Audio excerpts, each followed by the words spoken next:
नमस्कार दोस्तों, स्वागत है आप सभी का CGTT 2021 जो कि 2022 में परीक्षा होने वाली है। उसमें हिंदी के वस्तुनिष्ठ प्रश्न समाज से किस प्रकार के पूछे जा सकते हैं इस वीडियो में बताया जा रहा है। ज़्यादा से ज़्यादा वीडियो को शेयर कीजिए, WhatsApp group, Telegram group, Facebook group और जिस जिस ग्रुप में करना चाहें कर दीजिए। नीचे कमेंट बॉक्स है, वहाँ आप अपनी बातें लिख सकते हैं, डाउट्स पूछ सकते हैं। इसके अलावा आपने लाल कलर का सब्सक्राइब बटन नहीं दबाया होगा तो उस लाल कलर के सब्सक्राइब बटन को ज़रूर दबाइए। उसके बाद आपको एक बेल आइकन दिखेगा, उसे भी ज़रूर दबाइए। नोटिफिकेशन ऑल सेट करके रखिए ताकि आपको आने वाली वीडियोस की जानकारी फ्री में मिलती रहे। दोस्तों, वीडियो को आप लोग लाइक ज़रूर किया करें ताकि आपके लिए नए नए वीडियो और नई नई जानकारियाँ मिलती रहें। चलिए देखते हैं समाज में किस तरह के प्रश्न पूछे जा सकते हैं। पहला प्रश्न है, दो अथवा दो से अधिक शब्दों से मिलकर बने हुए सार्थक शब्द को क्या कहते हैं? संधि, समास, अवयव, छंद। तो इसका सही आंसर है बी। आप भी कमेंट बॉक्स में अपना आंसर या लाइव चैट में अपना आंसर जरूर लिखें और प्रैक्टिस करें, क्योंकि लिखेंगे तो और अच्छी तरह आपको अभ्यास होगा। प्रश्न 2 है, समास का शाब्दिक अर्थ होता है संक्षेप, विस्तार, विग्रह, विच्छेद। तो इसका जो शाब्दिक अर्थ होता है वो होता है संक्षेप। निम्नांकित में कौन सा पद अव्ययी भाव समास है? क्रियागत, आचार कुशल, प्रतिदिन, कुमारी। तो इन चारों में कौन सा है? तो इसका सही आंसर है प्रतिदिन, क्योंकि इसका प्रथम पद प्रधान होता है और अवयव होता है। तो इसमें प्रति अवयव है और प्रधान है इस शब्द के लिए।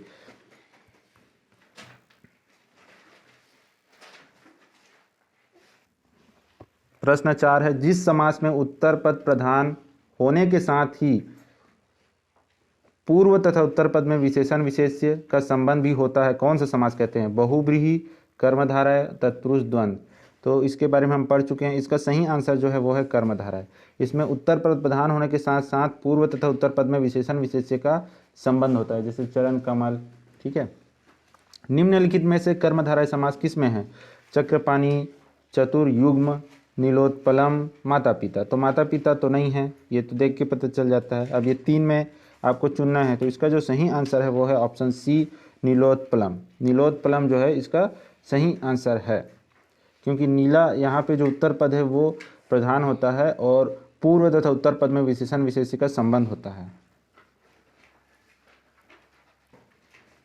प्रश्न 6, जिस समास के दोनों पद अप्रधान होते हैं, मतलब दोनों में से कोई भी पद प्रधान नहीं होता बल्कि दोनों मिलकर तीसरे चीज की ओर इंगित करते हैं या उसको प्रधान बनाते हैं, वहाँ पर कौन सा समास होता है? द्वंद्व, द्विगु, तत्पुरुष, बहुब्रीहि। तो इसका सही आंसर जो है वो है ऑप्शन डी, बहुब्रीहि जो होता है वो इसका सही आंसर है। इसमें दोनों पद अप्रधान होते हैं, मतलब प्रधान नहीं होते, और किसी तीसरे पद या तीसरे चीज या वस्तु को ये इंगित करते हैं। जितेंद्रिय में कौन सा समास है? द्वंद्व, बहुब्रीहि, तत्पुरुष, कर्मधारय। तो यहाँ पे बहुब्रीहि और कर्मधारय में आपको हो सकता है कंफ्यूजन हो, लेकिन यहाँ पे इसका सही आंसर है बहुब्रीहि। देवासुर में कौन सा समास है? देवासुर में बहुब्रीहि, कर्मधारय, तत्पुरुष, द्वंद्व। तो कौन सा समास है? देव असुर, देव और असुर। तो ये यहाँ पे द्वंद्व समास है। देवासुर मतलब यहाँ पे देव और असुर की बात हो रही है, तो और का लोप हो जाता है, तो ये द्वंद्व समास में होता है और दोनों पद प्रधान होते हैं इसमें। देशांतर में कौन सा समास है? तो इसका जो सही आंसर है बहुब्रीहि, द्विगु, तत्पुरुष, कर्मधारय। तो देशांतर में जो है वो है समास है तत्पुरुष समास देशांतर में। दीनानाथ में कौन सा समास है? कर्मधारय, बहुब्रीहि, द्विगु, द्वंद्व। तो इसमें जो सही आंसर है वो है कर्मधारय। इसके बाद अगला देखते हैं, मुख दर्शन में कौन सा समास है? द्विगु, तत्पुरुष, द्वंद्व, बहुब्रीहि। मुख दर्शन में जो सही है वो हो जाएगा तत्पुरुष समास। कौन सा शब्द बहुब्रीहि समास का सही उच्चारण है? सही उदाहरण है। कौन सा शब्द बहुब्रीहि समास का सही उदाहरण है? निशिदिन, त्रिभुवन, पंचानन, पुरुषी। तो इसका जो सही आंसर है वो है पंचानन। इन चारों में पंचानन सही आंसर है। निशाचर में कौन सा समास है? अव्ययी भाव समास, कर्मधारय समास, निया समास, बहुब्रीहि समास। तो इसका जो सही आंसर है वो है बहुब्रीहि समास। चौराहा में कौन सा समास है? तो बहुत आसान है ये, बहुव्रीहि तत्पुरुष अव्ययी द्विगु। तो संख्यावाचक जब दिखता है तो हमको पता है कि ये होता है द्विगु समास। उसके बाद अगला है सुपुरुष में कौन सा समास है? तो इसका जो सही आंसर है कर्मधारय समास। विशेषण और विशेष्य के योग से कौन सा समास बनता है? द्विगु, द्वंद्व, कर्मधारय, तत्पुरुष। तो इसका सही आंसर जो है वो है सी। तो दोस्तों समास जो टॉपिक है वहाँ से 2-3 प्रश्न या इससे अधिक प्रश्न भी निश्चित तौर पे आएंगे। तो ज़्यादा से ज़्यादा प्रश्न का अभ्यास प्रैक्टिस जरूर कीजिए। इस वीडियो से भी अगर 1 नंबर का प्रश्न बन जाता है तो वीडियो को सफल ही माना जाएगा। और आइडिया लेके इस वीडियो के आइडिया से ही, अगर यहाँ पे जो प्रश्न नहीं है लेकिन इस वीडियो के आइडिया से अन्य प्रश्न भी आपका बन सकते हैं। तो ज़रूर वीडियो देखिए, लाइक भी जरूर कीजिए। अब देखिए अगला है निम्नलिखित में से एक शब्द में द्विगु समास है, उस शब्द का चयन कीजिए। आजीवन, भूदान, सप्ताह, पुरुषी। तो इसमें सही आंसर क्या है? इसमें सही आंसर है सप्ताह। यहाँ से आपको पता चलता है कि किस तरह के प्रश्न समास से पूछे जाते हैं। किस समास के दोनों शब्दों के समान अधिकरण होने पर कर्मधारय समास होता है? तो इसका जो सही आंसर है वो क्या होना चाहिए? तत्पुरुष, द्वंद्व, द्विगु, बहुव्रीहि। तो इसका जो सही आंसर है वो है तत्पुरुष समास। किसमें सही समासिक पद है? इन चारों में से किसमें सही समासिक पद है? पुरुष, धन्वी, दिवारात्रि, त्रिलोकी, मंत्री परिषद। तो इसका सही आंसर क्या होना चाहिए? इसका आंसर क्या होना चाहिए? द्विरात्रि। द्विगु समास का उदाहरण कौन सा है? तो इसका जो सही आंसर है वो हो जाएगा त्रिभुवन। सरल है ये तो हो नहीं सकता, ये नहीं हो सकता। तो द्विगु समास तो सरल होता है, लेकिन सरल प्रश्न भी पूछे जाते हैं। इनमें से द्वंद्व समास का उदाहरण है।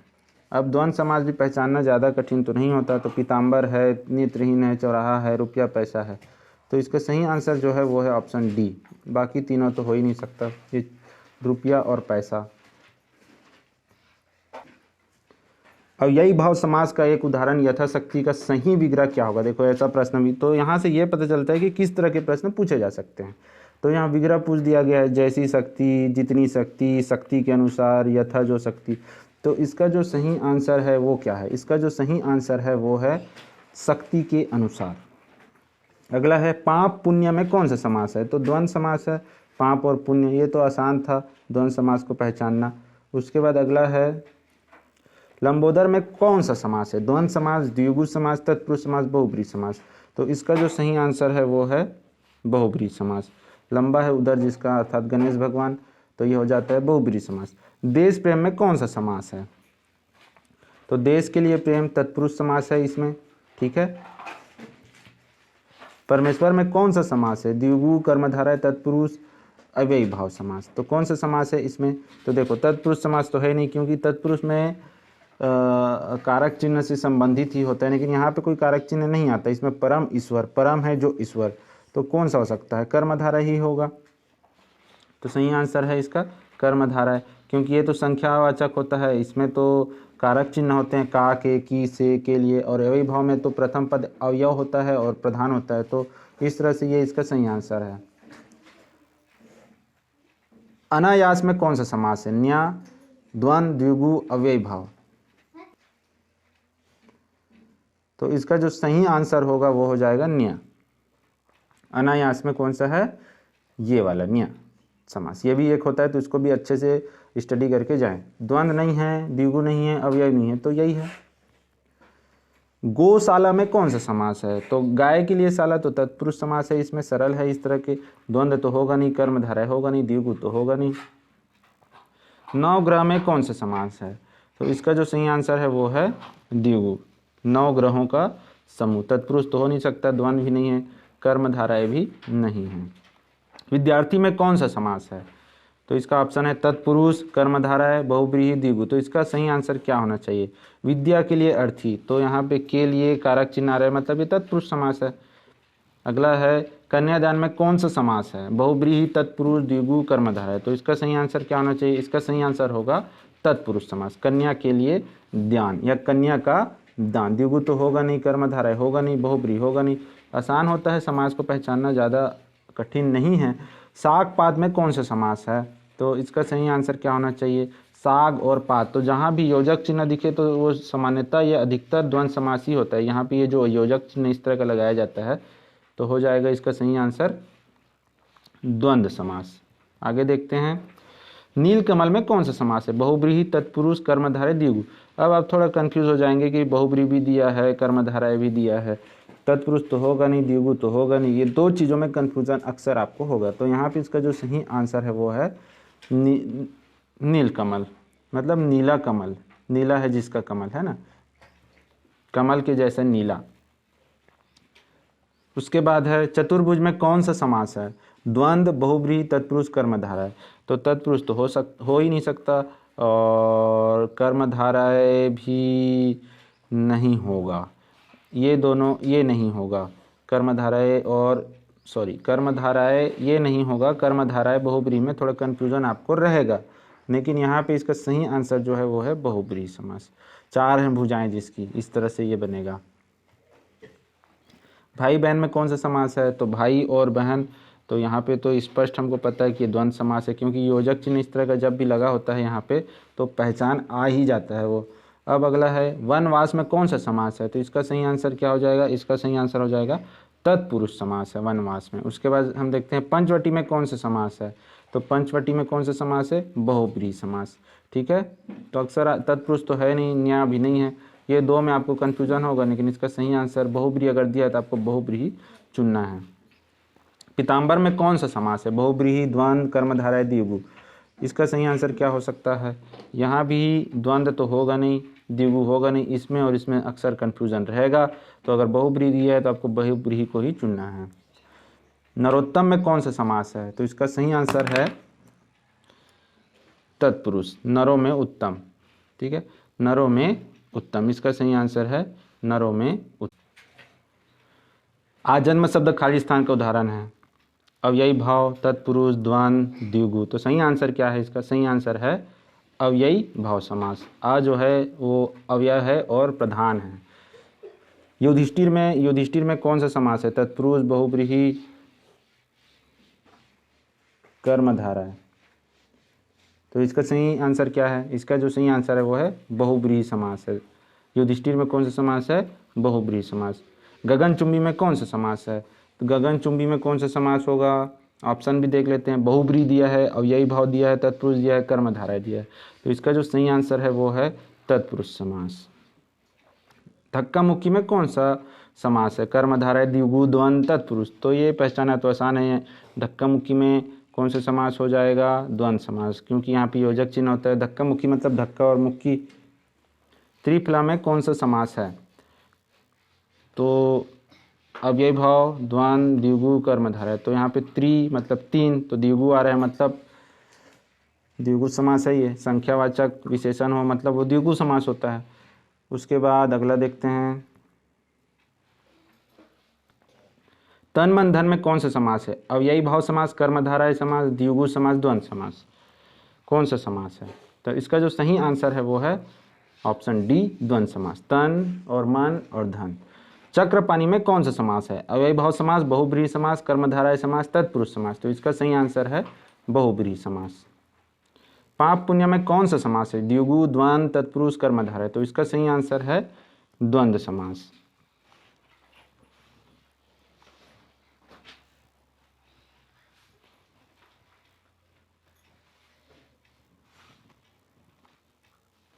पंचवटी में कौन सा समास है? द्विगु, द्वंद्व, कर्मधारय, तत्पुरुष। तो इसका सही आंसर है द्विगु। मृगनयनी में कौन सा समास है? तो अव्ययी भाव तो नहीं है, तत्पुरुष भी नहीं है, कर्मधारय या बहुब्रीहि में कन्फ्यूजन रहेगा अक्सर आपको। तो इसमें जो सही आंसर है वो है कर्मधारय समास। वीडियो को लाइक ज़रूर कीजिए, शेयर ज़रूर कीजिए। टेलीग्राम, फेसबुक, व्हाट्सएप और जिन जिन ग्रुप में आप करना चाहें, नीचे कमेंट बॉक्स है, वहाँ पे आप अपनी बातें लिख सकते हैं, डाउट्स पूछ सकते हैं। और डिस्क्रिप्शन में जाकर इस तरह का चिन्ह है, उसे आप टच करेंगे तो डिस्क्रिप्शन खुलेगा, वहाँ पे लिंक दिया हुआ है, वहाँ से आप जुड़ सकते हैं। साथ ही साथ लाल कलर का सब्सक्राइब बटन नहीं दबाया तो ज़रूर दबाइए। उसके बाद बेल आइकन आता है, उसे ज़रूर दबाइए, ताकि नए नए वीडियो की जानकारी आपको मिलती रहे। धन्यवाद।